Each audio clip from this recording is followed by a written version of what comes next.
Hi friends, welcome back to our channel. ನೀವು ನೋಡ್ತಾ ಇದ್ದೀರಾ Shilpa kitchen and fashion YouTube channel. ನಾನು ಇವತ್ತಿನ ವಿಡಿಯೋದಲ್ಲಿ ಬಂದುಬಿಟ್ಟು ಮಸ್ಸಪ್ ಮಾಡೋದು ಹೇಗೆ ಅಂತ ತೋರಿಸ್ತಾ ಇದ್ದೀನಿ. ಹಾಗಿದ್ರೆ ಬನ್ನಿ ಇವತ್ತಿನ ವಿಡಿಯೋಗೆ ಬೇಕಾಗುವಂತಹ ಇಂಗ್ರೀಡಿಯೆಂಟ್ಸ್ ಏನಂತ ನೋಡ್ಕೊಂಬರೋಣ. ಫ್ರೆಂಡ್ಸ್, ನಾನಿಲ್ಲಿ ಒಂದು ಕಟ್ಟು ಮಸ್ಸೊಪ್ಪಿನ ಸೊಪ್ಪು ತಗೊಂಡಿದ್ದೀನಿ. ಮಸ್ಸೊಪ್ಪಿನ ಸೊಪ್ಪು ಅಂದರೆ ಸೊಪ್ಪು ಮರ ಕೊಡ್ತಾರೆ.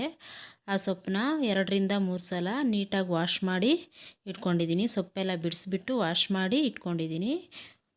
ಹಾಗೆ ತೊಗರಿಬೇಳೆ ತೊಗೊಂಡಿದ್ದೀನಿ, ಒಂದು 100 ಗ್ರಾಮ್ ಆಗುವಷ್ಟು. ಹಾಗೆ ಜೀರಿಗೆ 1 ಸ್ಪೂನು, 2 ಈರುಳ್ಳಿ ಕಟ್ ಮಾಡಿ ಇಟ್ಕೊಂಡಿದ್ದೀನಿ, 3 ಟೊಮೊಟೊ ಕಟ್ ಮಾಡಿ ಇಟ್ಕೊಂಡಿದ್ದೀನಿ, 1 ನೆಲ್ಲಿಕಾಯಿ ಹತ್ರ ಹುಣಸೆಹಣ್ಣು, 1-2 ಬೆಳ್ಳುಳ್ಳಿ ಬಿಡಿಸಿಟ್ಕೊಂಡಿದ್ದೀನಿ, ಒಂದು 10-15 ಹಸಿಮೆಣ್ಸಿನ್ಕಾಯಿ, ಹಾಗೆ ಹಸಿಕಾಯಿ ಸ್ವಲ್ಪ, ಉಪ್ಪು, ಅರಿಶಿನ ತೊಗೊಂಡಿದ್ದೀನಿ, ಎಣ್ಣೆ, ಸಾಸಿವೆ, ಕರಿಬೇವಿನ ಸೊಪ್ಪು, ಈರುಳ್ಳಿ ತಗೊಂಡಿದ್ದೀನಿ.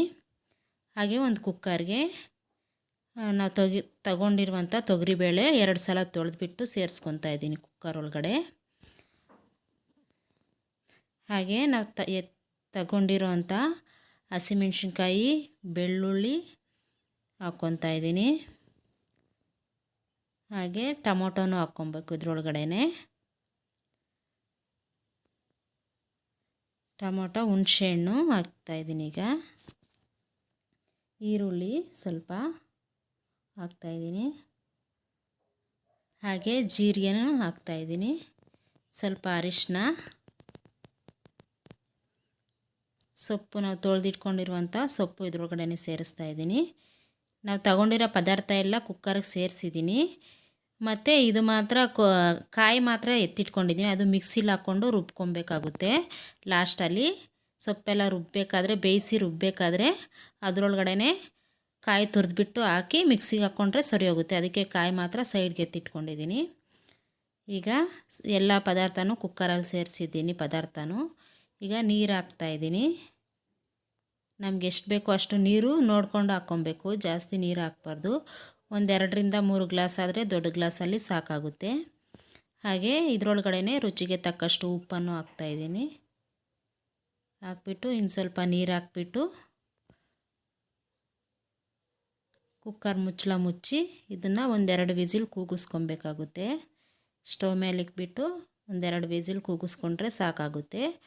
ಆಮೇಲೆ ನೀರು ಸಪ್ರೇಟ್ ಮಾಡಿ ಪದಾರ್ಥ ಎಲ್ಲ ತಣ್ಣಗಾದ್ಮೇಲೆ ರುಬ್ಕೊಂಡ್ರೆ ಸರಿ ಹೋಗುತ್ತೆ. ಕಾಯಿ ಮತ್ತು ಎಲ್ಲ ನಾವು ಬೇಯಿಸ್ಕೊಂಡಿರೋ ಪದಾರ್ಥ ಎಲ್ಲ ರುಬ್ಬಿಟ್ಟು ಆ ನೀರು, ಬೇಯಿಸ್ಕೊಂಡಿರೋ ನೀರು ಇರುತ್ತಲ್ಲ, ಅದು ನೀರನ್ನು ಇದ್ರೊಳಗಡೆ ಸೇರಿಸ್ಕೊಬೇಕು. ನಮ್ಗೆ ಎಷ್ಟು ತಿಕ್ನೆಸ್ ಬೇಕೋ ಅಷ್ಟು ನೋಡಿಕೊಂಡು. ನೋಡಿ ಫ್ರೆಂಡ್ಸ್, ಈಗ ನಾನೆಲ್ಲ ರುಬ್ಬಿ ಹಾಕ್ಕೊಂಡು ಆ ನೀರನ್ನು ಸೇರಿ ಮಿಕ್ಸ್ ಮಾಡ್ಕೊತಾ ಇದ್ದೀನಿ. ನೀರನ್ನು ಸೇರಿಸ್ಬಿಟ್ಟು ಅದರೊಳಗಡೆ ನೋಡಿ ಆ ಥರ ಮಿಕ್ಸ್ ಮಾಡ್ಕೊಬೇಕು. ಕಾಯಿನೂ ರುಬ್ಬಬೇಕಾದ್ರೆ ಹಾಕ್ಕೊಂಡಿದ್ದೀನಿ ನಾನು. ಹಾಗೆ ಇಲ್ಲಿ ಸ್ಟವ್ ಮೇಲೆ ಒಂದು ಬಾಣಲಿ ಇಟ್ಕೊಂಡು ಬಾಣಲಿಗೆ ಎಣ್ಣೆ ಹಾಕ್ಕೊಂಡಿದ್ದೀನಿ. ಎಣ್ಣೆ ಬಿಸಿ ಆದ ನಂತರ ನಾವು ತಗೊಂಡಿರುವಂತಹ ಈರುಳ್ಳಿ, ಸಾಸಿವೆ ಮತ್ತು ಕರಿಬೇವಿನ ಸೊಪ್ಪು ಹಾಕಿ ಫ್ರೈ ಮಾಡ್ಕೊತಾ ಇದ್ದೀನಿ. ನೋಡಿ ಫ್ರೆಂಡ್ಸ್, ಈ ಥರ ಸ್ವಲ್ಪ ಫ್ರೈ ಆದಮೇಲೆ, ಈರುಳ್ಳಿ ಎಲ್ಲ ಕಲರ್ ಚೇಂಜ್ ಆದಮೇಲೆ ಅದನ್ನು ನಾವು ಸಾಂಬಾರು ಒಳಗಡೆ ಸೇರಿಸ್ಕೊಂಡ್ರೆ ಸರಿ ಹೋಗುತ್ತೆ. ನೋಡಿ ಫ್ರೆಂಡ್ಸ್, ಈಗ ಇನ್ನು ಸ್ವಲ್ಪ ಉರಿಬೇಕು, ಅದು ಫ್ರೈ ಆಗಬೇಕು.